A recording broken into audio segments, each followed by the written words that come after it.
Fala galera, beleza? Pois vamos conversar agora sobre sibilância em lactentes. Antes de tudo, quero fazer um breve comentário sobre, claro, a edição do vídeo. Sei que às vezes a letra é um pouco difícil e ruim de ler, mas vou tentar dar o meu melhor aqui para tentar explicar para vocês da melhor forma as coisas, eu prometo. E a edição do canal vai melhorar, então fica ligado que as coisas vão ficar boas. É só fatores externos melhorarem. Pois vamos conversar então sobre sibilância em lactentes. Cara, antes de tudo a gente tem que pontuar algumas coisas. Primeiramente, com relação ao sibilo. Sibilo é um som musical e contínuo que se origina em vias aéreas estreitadas, mais ouvido na expiração, e vai resultar de uma obstrução crítica das vias aéreas. Pode ser por diversos fatores, tanto por secreção, como também estreitamento de vias aéreas, que é o mais comum também, os dois fatores juntos. Os sibilos, eles podem ser divididos em polifônicos e monofônicos. Aí a título, né, claro, de... Nossa, só para deixar as coisas bonitas assim no prontuário, caso você se lembre de escrever isso. Mas é mais a título de curiosidade também. Polifônico, obstrução causada por vários sons ou níveis de obstrução, né? Desde os ramos terminais da árvore respiratória até os ramos mais superiores, a parte maior da via respiratória. Sibilo mono, um exemplo disso é a asma, né? Que você vai conseguir ouvir sibilos tanto nos hemitórax inferiores quanto nos superiores, e diferentes tonalidades de sibilo. Já o monofônico é um som de um timbre único em vias aéreas maiores, como traqueomalácia distal ou broncomalácia, né, que tem um problema ali na cartilagem, na traqueia, ou dos broncos, ou na laringe, na laringomalácia. No entanto, o sibilo monofônico quer dizer mais que... Não que o sibilo monofônico não possa ser asma, porque às vezes tem murmúrios vesiculares abolidos inferiormente ao tórax, mas acima dele você consegue ouvir um som legal, único. Mas, que nem eu falei, é mais a título de exemplificação. Antigamente, as coisas em livros antigos eram muito bem assim documentadas e ditas, né? E os antigos mestres, eles se apegavam ao fato de escrever e exemplificar bem cada entidade assim, né, semiológica. Só que agora isso infelizmente acabou se deixando por trás, né? Apesar da clínica ser soberante, a gente tem acabado aos poucos com umas coisas bonitas dela, que nem isso. Mas continuando então, temos também o estridor, que é obstrução em vias aéreas extratorácicas durante a inspiração. Claro, também tem estertores, né? Aí vai de estertor ou bolhoso, ou subcreptante, ou creptante, fino, grosso, etc e tal. Cara, mas esse não é o tema do vídeo. O tema do vídeo é sibilos. Isso é só para diferenciar, beleza? Vocês já ouviram uma máxima na medicina que diz: na medicina nem sempre e nem nunca? Pois então, só que também tem uma outra também, em que nem sempre tudo que sibila é asma, e nem sempre asma sibila. Como na crise asmática grave, muito grave, aliás, ou como em quadros de bronquiolite viral, de broncoespasmos secundários a N fatores. Um desses fatores é que, pois então, os lactentes, que os pais ficam pé da vida pensando que eles vão desenvolver asma no futuro.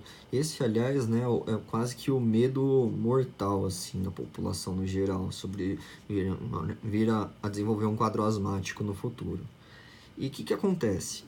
Os lactentes, deixando os pais bastante preocupados, eles têm diversas peculiaridades. e são mais propensos a terem sibilos, devido a diversos fatores, né? Eles têm uma mecânica pulmonar diferente, assim, quando comparada com crianças e adultos, mas bem diferente. Por exemplo, a obstrução no fluxo dos lactentes se dá mais pelo calibre das vias aéreas e pela complacência do pulmão do lactente, que não é tão complacente assim, sabe? Que nem o dos adultos ou das crianças mais velhas.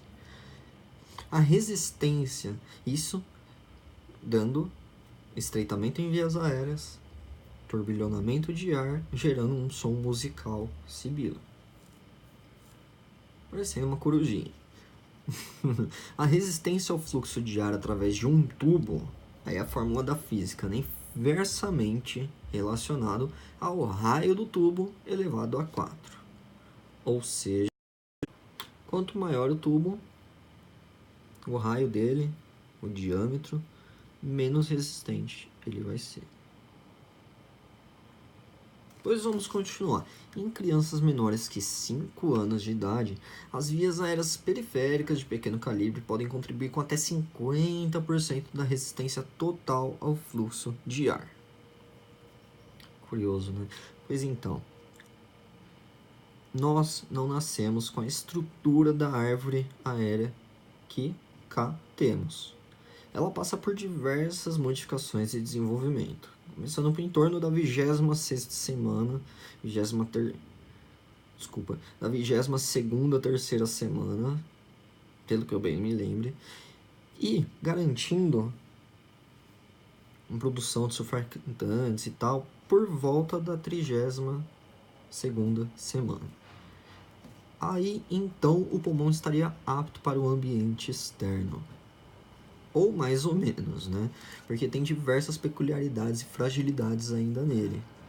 No entanto, os bronquíolos, eles vão se ramificar mais e mais e mais com o passar do tempo e com o desenvolvimento das crianças, principalmente nas menores de 5 anos, garantindo sua totalidade e ramificação na fase adulta. Outro ponto que cabe salientar é que um possível estreitamento adicional marginal vai causar ainda mais limitação ao fluxo em um sibilo subsequente. Isso porque canais de Lambert ou poros de Kohn ainda não existem no lactente. Pois é, não tem.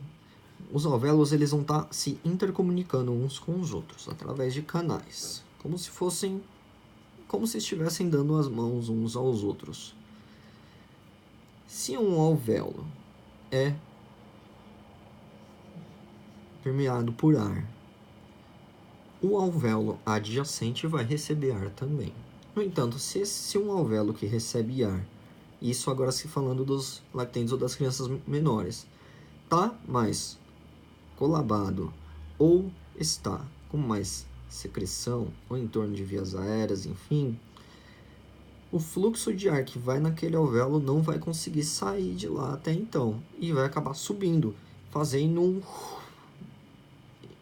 e gerando um som musical, sibilo. Porque afinal o alvéolo não tem comunicação com outros alvéolos ainda. Essa é uma das peculiaridades bem legais assim das crianças mais novas.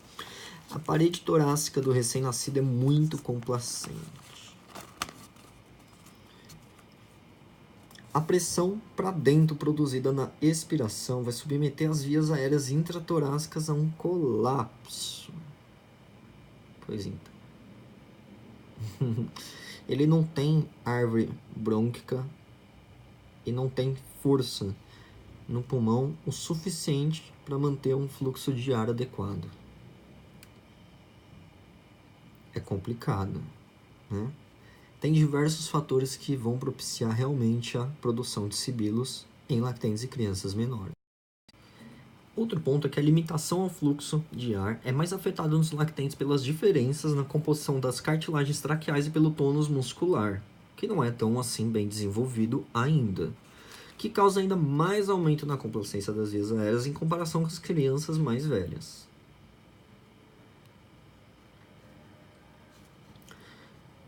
levando a mais crises de broncoespasmos. Todos os mecanismos se combinam para tornar o lactente mais suscetível ao colapso das vias aéreas, tendo uma resistência aumentada e então produzindo sons musicais, sibilos. Com um ano mais ou menos, eles ganham diversos margens de desenvolvimento no aparelho respiratório. No entanto, é aí que vai dividir o joio do trigo.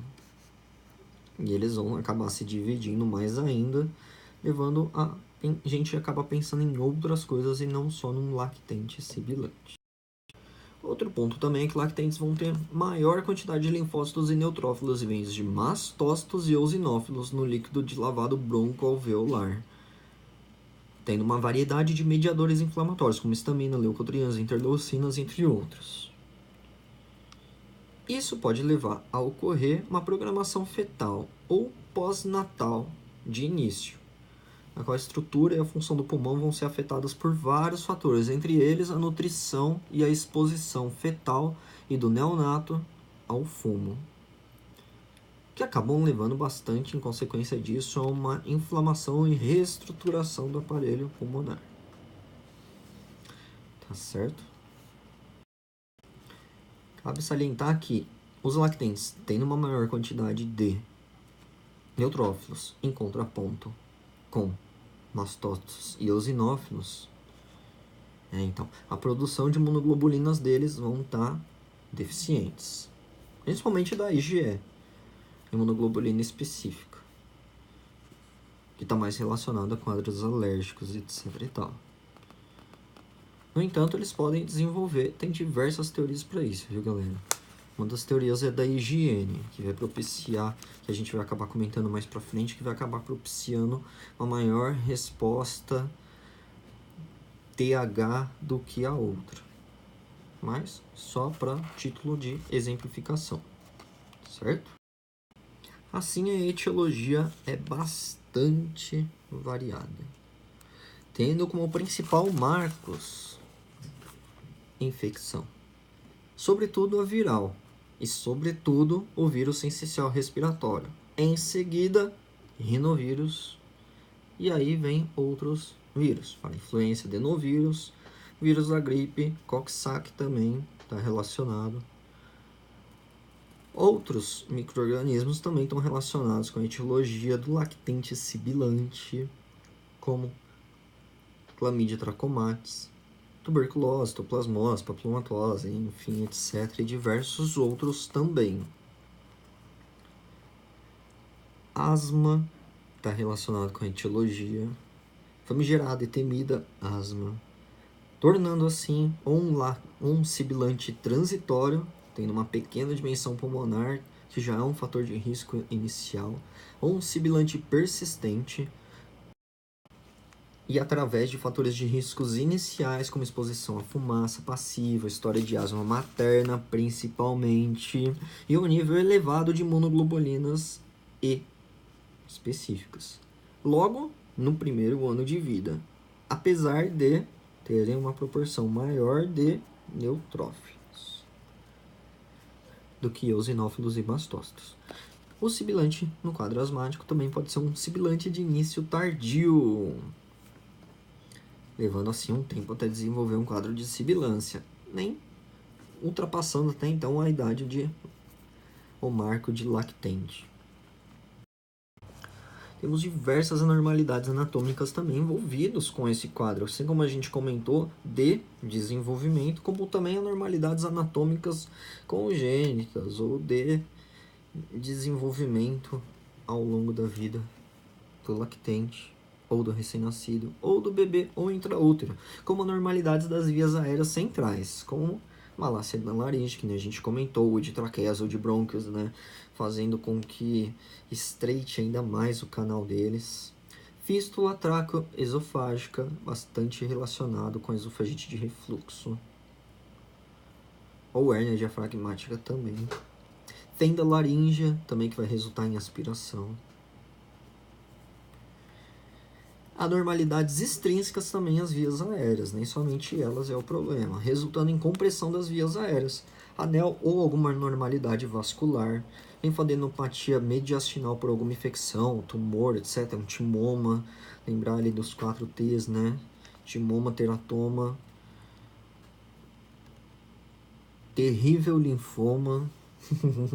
Tá faltando um, hein?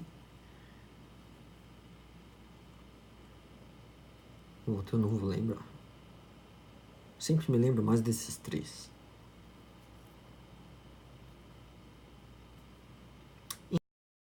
E eu esqueço de qual? O do um bem básico, né? Do tumor de tireoide. T de tireoide. Enfim. Só título de exemplificação. Ou algum corpo estranho também esofágico. Pode ali comprimir as vias aéreas, resultando num som musical. Anormalidades das próprias vias aéreas também podem classificá-las como hemangiomas de vias aéreas.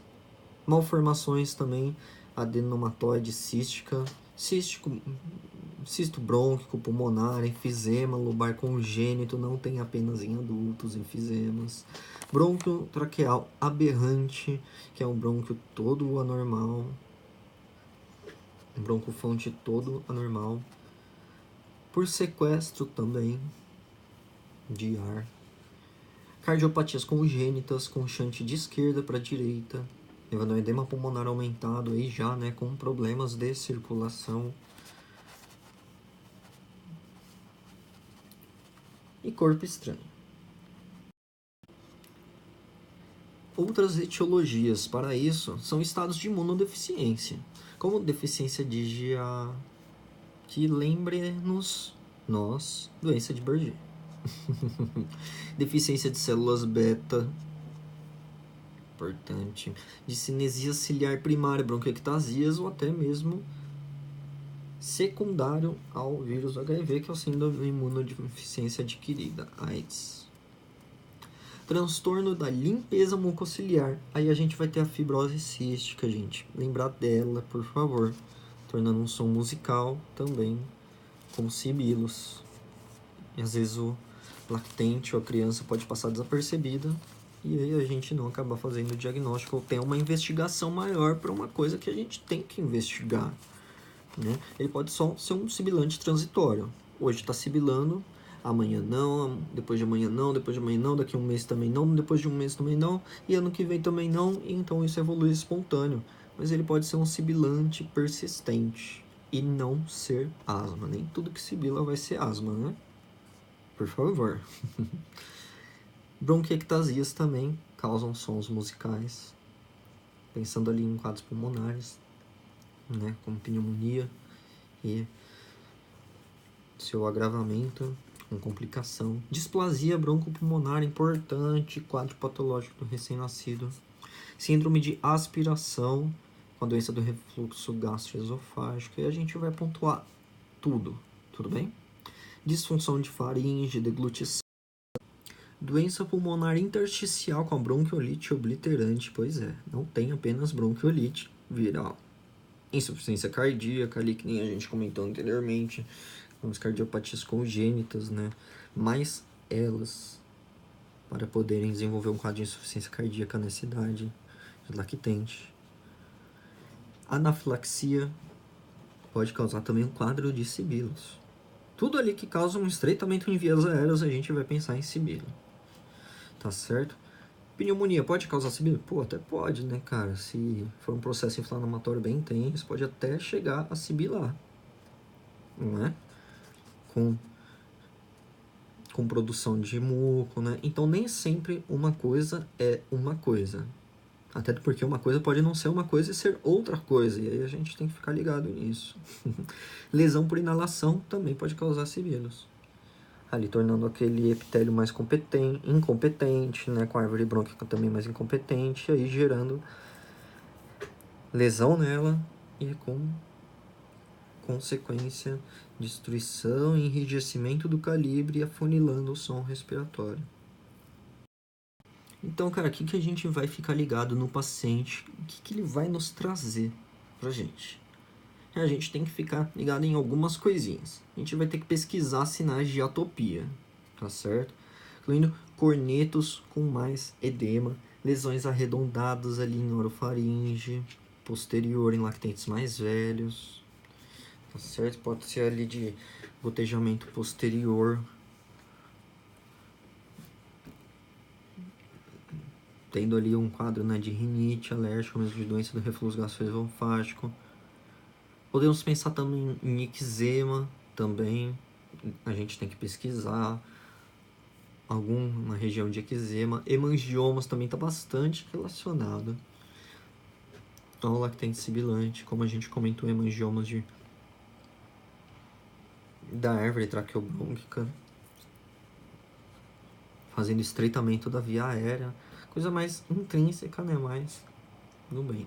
Lesões medianas podem se associar à lesão intratorácica, né, desde trauma, né, ou alguma patologia de base. Baqueteamento digital também a gente tem que pesquisar para fazer um diagnóstico mais sindrômico, né? Será que está relacionado apenas a asma ou outro ponto, né? Será que é uma insuficiência cardíaca que não está nutrindo bem, né?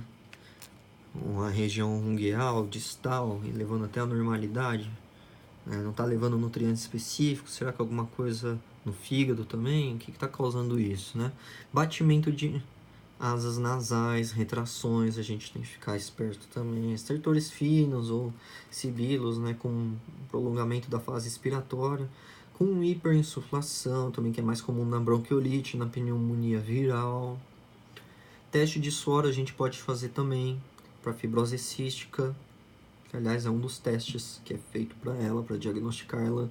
Avaliação do estado básico da imunidade, teste de broncodilatador que pode piorar algumas causas como traqueomalácia ou broncomalácia ou incompetência, afunilamento anatômico na região traqueal ou brônquica ou laríngea.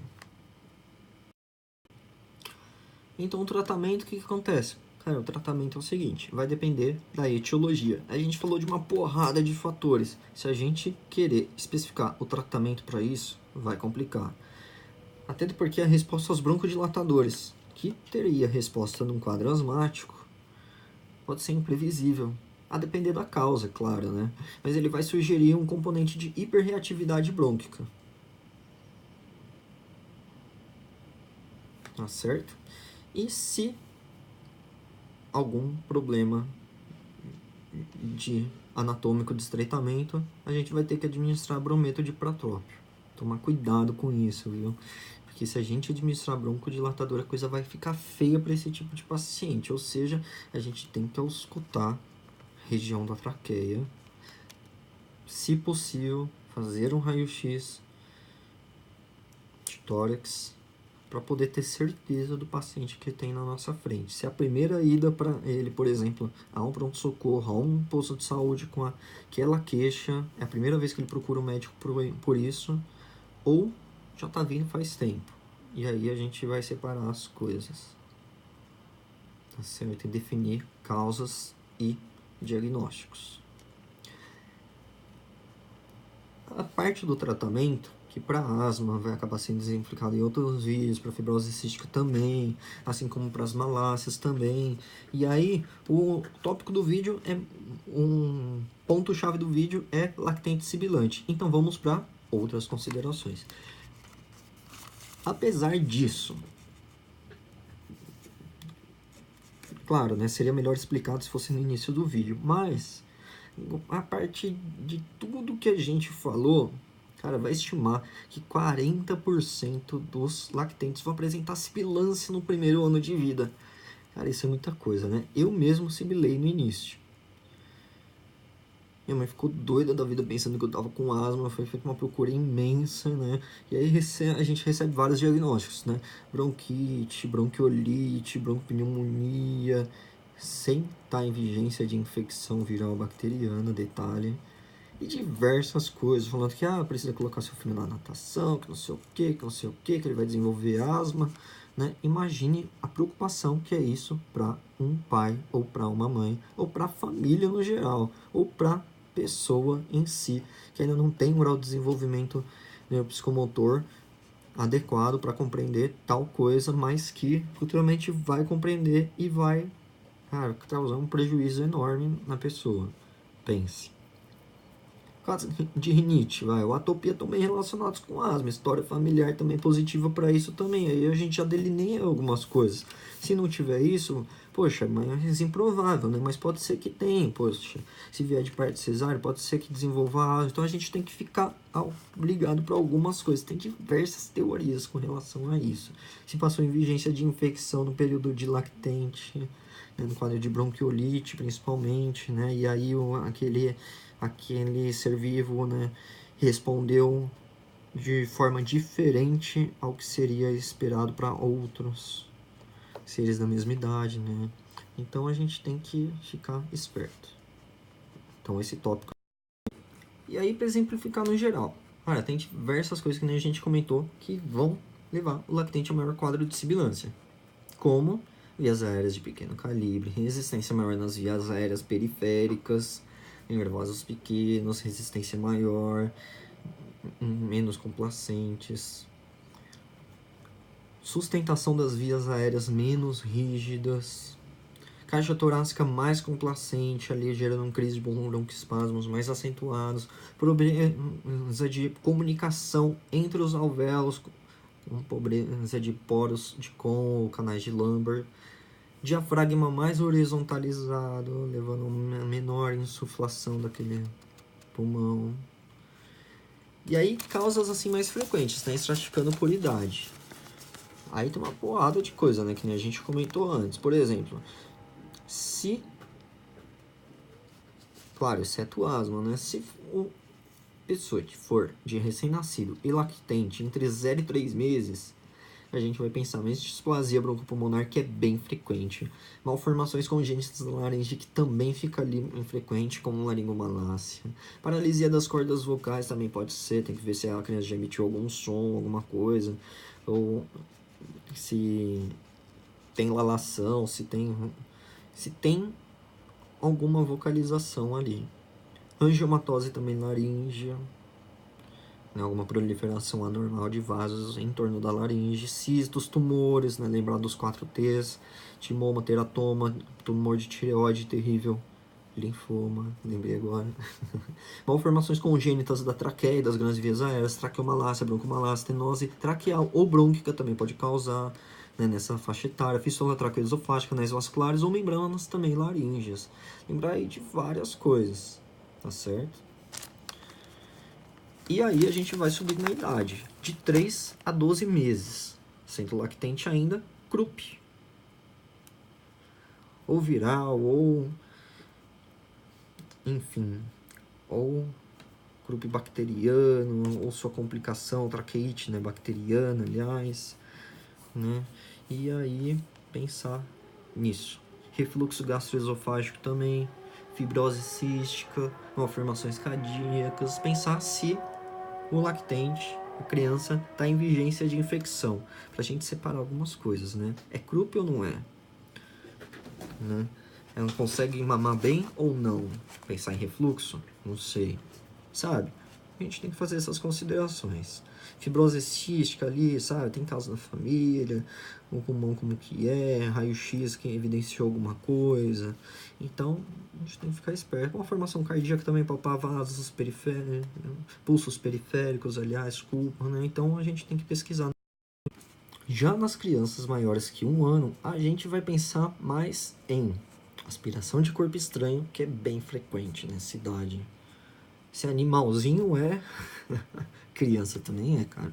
Criança e animal são duas coisas terríveis para engolir coisa que estão por ali e ficar com aquilo na boca, enfim. Até alguns adultos também, mas não vem ao caso e é complicado. Entendeu? Pode ser aspiração de corpo estranho, você tá pensando em outra coisa.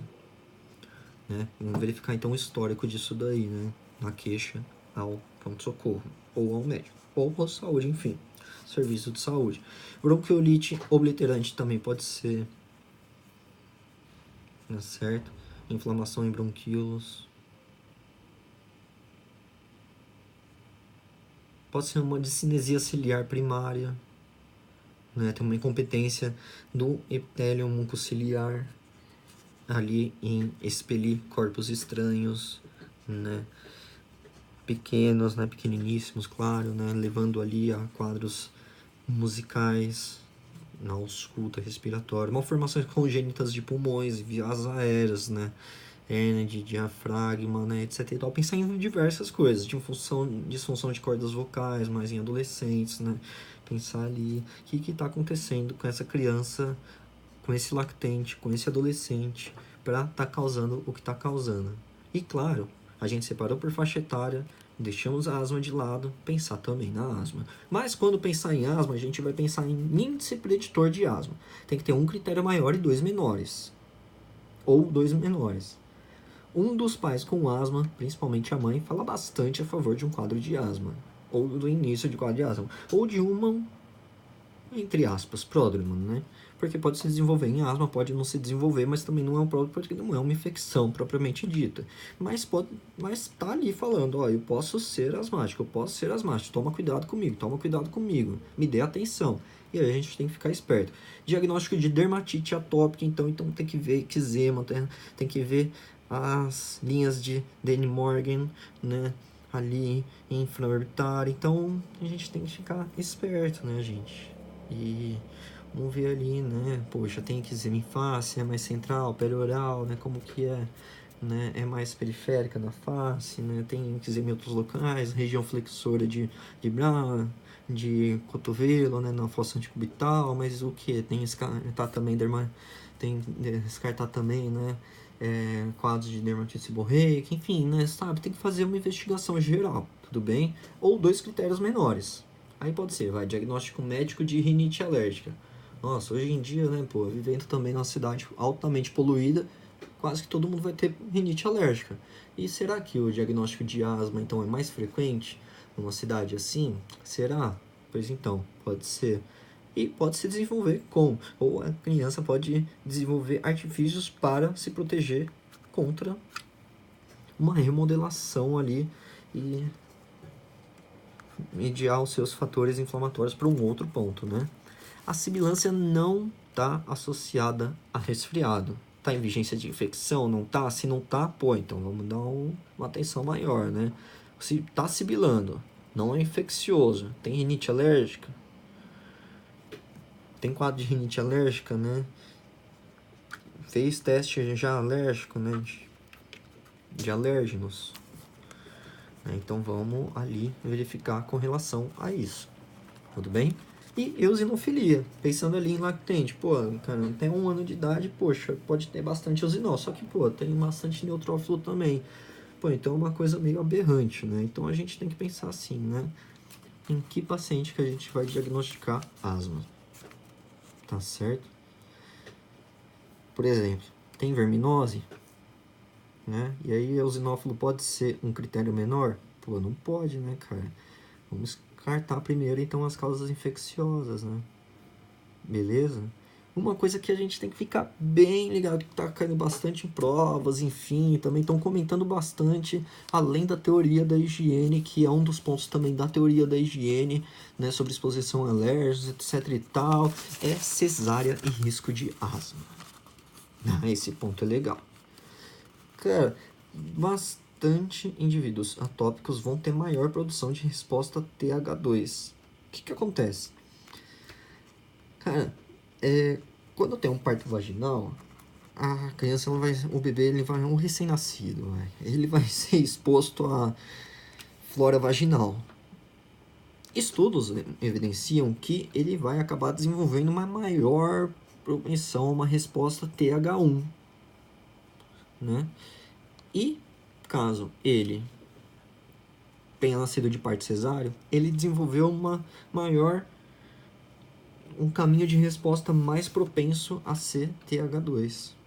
Ali, né, com aumento de eosinose, mastócito, linfócitos de produção de imunoglobulinas. Não que, nossa, né, se nasceu de parto cesáreo, não vai desenvolver para intércios macrófagos, né, linfócito TCD4, T, células killers, mas ele tem uma propensão a desenvolver mais